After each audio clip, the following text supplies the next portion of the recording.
1956. Jacksonville, Florida. Elvis Presley walks off the stage, sweat dripping down his face. A police officer approaches him. "If you make those moves again, we'll arrest you." Behind him, 14,000 people are screaming. That same day, 800 miles away, a church is burning Elvis's records. That same day in New York, his album hits #1. That same day, the FBI adds new pages to his file. Same man, 4 different reactions. How does someone become both God and devil at the same time? The answer isn't just in Elvis, it's buried in the soul of America. This is the story of the man who split the world in two. August 10, 1956, Jacksonville. The concert that almost ended Elvis's career. Police Judge Marion Gooding had warned him before the show. No vulgar movements, no hip shaking, nothing indecent. Elvis nodded, said he understood. Then he walked on stage, and he moved his little finger. That's all, just his little finger. To the rhythm of the music, the crowd exploded. Girls screamed, jumped from their seats, rushed the stage. Police officers struggled to hold them back. Judge Gooding was watching from the audience. His face turned red with rage. After the show, detectives took Elvis's fingerprints. Officially, like a criminal. The charge, impairing the morals of minors. Elvis could have gone to jail for moving his finger. But here's what's crazy. That same night in Memphis, teenagers were lining up at record stores to buy his new single. In Los Angeles, Hollywood producers were bidding for his movie contracts. In London, young musicians were watching his performances on grainy film reels, studying every move. Same night, same man, completely opposite worlds. Let's rewind. How did we get here? How did a kid from Mississippi become the most loved and most hated person in America? It started with the music. But it was never just about the music. When Elvis first appeared on national television in 1956, America was a divided country, not just racially. Though that was the biggest divide. America was divided by age, by values, by the future itself. The older generation had fought World War II. They'd survived the Depression. They believed in rules, order, discipline. They'd built a safe, predictable world, and they wanted to keep it that way. Then Elvis showed up, and everything they'd built started shaking. The first time most Americans saw Elvis was on the Dorsey Brothers stage show in January 1956. He sang Shake, Rattle and Roll, and he moved. Not like other performers, not polite, not controlled. He moved like the music possessed him. His legs shook, his hips swiveled, his whole body became the rhythm. Teenagers lost their minds. They'd never seen anything like it. Someone who looked like them, who felt what they felt. Freedom, energy, rebellion. Parents were horrified. What is this? What is he doing to our children? Churches held emergency meetings. This is the devil's music. Preachers warned. This boy is leading your sons and daughters straight to hell. Newspapers called him Elvis the Pelvis. Radio stations banned his songs. The New York Times wrote, "Mr. Presley has no singing ability." The New York Journal-American called him unspeakably untalented and vulgar. But Ed Sullivan, the most powerful man on television, saw the ratings. When Elvis appeared on a rival show, 82% of the television audience tuned in. 82%. Sullivan had previously said, "I wouldn't have him on my show at any price." 3 months later, he paid Elvis $50,000 for 3 appearances, the highest fee ever paid to a performer. September 9, 1956. Elvis appears on The Ed Sullivan Show. 60 million people watch, but they only see him from the waist up. CBS orders the cameraman, "Do not show his lower body. It's too dangerous." Think about that. A man's hips, too dangerous for television. But why? What were they really afraid of? Let's talk about what was really happening. Elvis wasn't just singing. He was breaking down walls that America had spent centuries building. The biggest wall race. In the 1950s, Black and white Americans lived in separate worlds, separate schools, separate restaurants, separate water fountains. Music was segregated too. White people listened to country and pop. Black people listened to blues and rhythm and blues. The music industry kept them apart on purpose. Elvis destroyed that wall. He didn't just listen to black music, he absorbed it, lived it, breathed it. Gospel from church, blues from Beale Street, rhythm and blues from late-night radio shows. He took all of it, and made something new, something that had no color. Black musicians noticed. Little Richard said, He borrowed my moves. But I'm not mad. He brought our music to the world. B.B. King said. Elvis didn't steal from us. He learned from us, and he always gave us credit. And Elvis did. In every interview, he talked about his influences. Arthur Crudup, Sister Rosetta Tharpe, Big Mama Thornton. I didn't invent anything, Elvis said. I just put it together differently. But white America wasn't ready for that.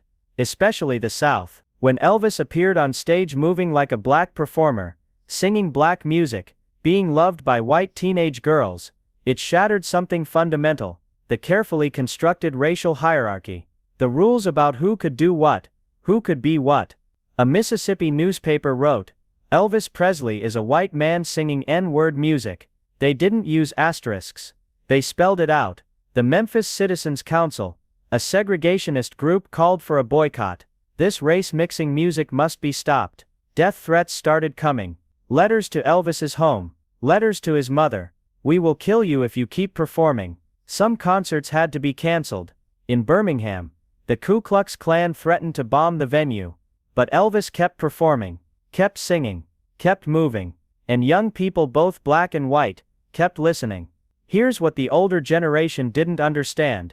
To teenagers, Elvis represented something bigger than music. He represented the future. A future where you didn't have to follow your parents' rules, where you could move your body however you wanted, where black and white music could exist in the same space, where being different wasn't dangerous, it was powerful. The FBI started a file on Elvis in 1956. Director J. Edgar Hoover was convinced that rock and roll was part of a communist plot to corrupt American youth. They monitored Elvis's concerts, interviewed people who knew him, tracked his movements. The file grew to hundreds of pages. Religious leaders declared war.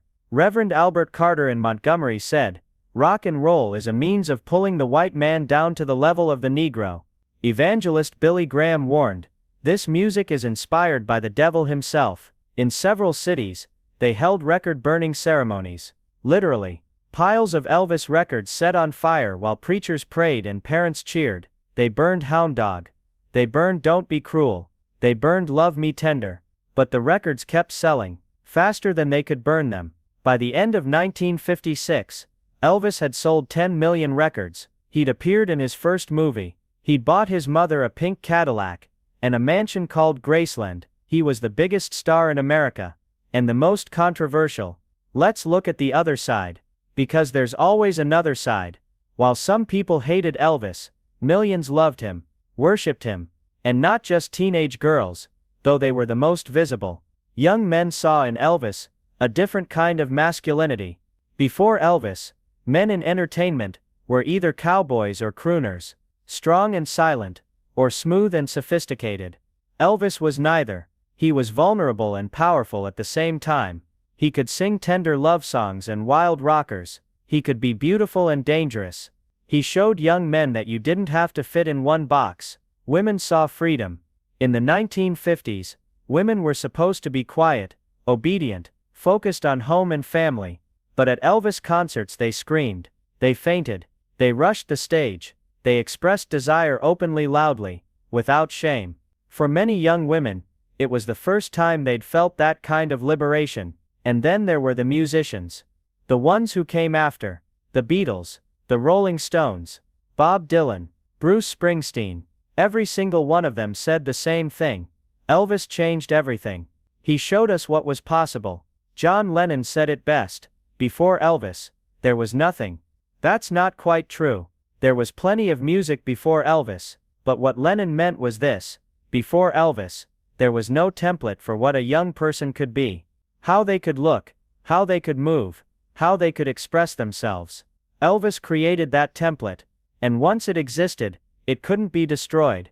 Even the military tried. In 1958, Elvis was drafted. He was at the peak of his career. Some people celebrated.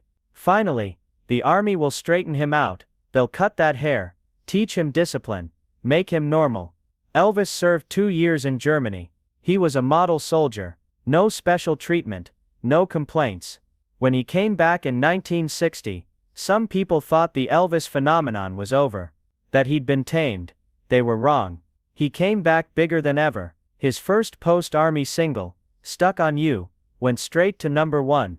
His first post-Army television appearance, with Frank Sinatra, drew 67 million viewers, but something had changed. Not in Elvis, in America. The country was starting to catch up to what Elvis represented. The civil rights movement was growing. Young people were becoming more vocal, more visible. The 1960s were coming. And Elvis had helped open that door. So who was right? The people who loved him, or the people who hated him? Here's the thing. They were both seeing the truth. Just different parts of it. The people who hated Elvis were right that he represented change. Massive, unstoppable change. The end of the old rules, the old hierarchies, the old certainties. Everything they built their lives on was being questioned by a generation that didn't remember the Depression or the war. A generation that wanted something new. The people who loved Elvis were right that he represented freedom. The freedom to be yourself, to express yourself, to break out of the boxes society built for you. The freedom to mix cultures, to cross boundaries, to create something that had never existed before. Elvis himself was caught in the middle. He never set out to be a revolutionary. He just wanted to sing. He loved his mother, respected his elders, believed in God. He was a country boy who happened to love black music, and didn't see any contradiction in that. But America saw a contradiction, and they made him fight a war he never wanted to fight. Every time he stepped on stage, he had to choose play it safe, or be himself, and every single time, he chose to be himself. That took courage. More courage than we often give him credit for. It's easy to forget now, in a world where artists push boundaries every day, how dangerous it was to be Elvis. In 1956, the threats were real. The hatred was real. He could have toned it down, played it safe, made everyone happy. He didn't. And that's why he mattered. Here's what's fascinating. The same people who hated Elvis in the 1950s often loved him by the 1970s. Once they saw what came after, once punk rock and heavy metal arrived, suddenly Elvis seemed quaint, safe, even. At least Elvis was respectful, they'd say. At least he didn't use bad language. They'd forgotten. They'd forgotten how shocking he was, how threatening, how dangerous. Time had softened the memory. But in that moment, in that exact cultural moment of 1956, Elvis was the most polarizing figure in America. And maybe that's his real legacy. Not just the music, though the music was revolutionary. Not just the style, though the style was iconic. But this: he showed America what it was afraid of. And by facing that fear, by refusing to back down, he helped America move forward. The civil rights movement, the sexual revolution, the youth culture of the 1960s, none of it would have happened exactly the way it did without Elvis. He didn't cause these movements. But he cracked open the door. He showed that the old rules could be broken, that change was possible. Today Elvis is remembered as an icon. His image is on stamps, in museums, on t-shirts. Graceland welcomes 500,000 visitors every year. But we've sanitized him, made him safe, turned him into a symbol rather than a person. We forget that he was once dangerous, that mothers warned their daughters about him, that preachers called him evil, that police threatened to arrest him for dancing. We forget that loving Elvis was once an act of rebellion. But the teenagers of 1956, remember, the ones who screamed at his concerts, who hid his records from their parents, who defended him against everyone who said he was destroying America. They remember what it felt like to see someone on stage, who looked like they felt inside, wild and free, and uncontainable. They remember that Elvis didn't just sing to them, he spoke for them. For everyone who didn't fit, who didn't want to follow the rules, who wanted something more than the safe, quiet life they were supposed to live. That's why some people loved him. That's why some people hated him. Because he held up a mirror to America, and showed two different futures, one where everything stayed the same, one where everything could change. America chose change, not because of Elvis alone, but he was there at the beginning, showing what was possible, paying the price for being first. So when we ask why Elvis was loved and hated at the same time, the answer is simple and complicated. He was loved because he represented freedom, he was hated because he represented change, and in 1950s America, those two things were the same thing. The question isn't really about Elvis at all, it's about us. About what we're willing to accept, what we're afraid to lose, what we're brave enough to become. Elvis answered that question with his life. He chose to be himself, no matter the cost.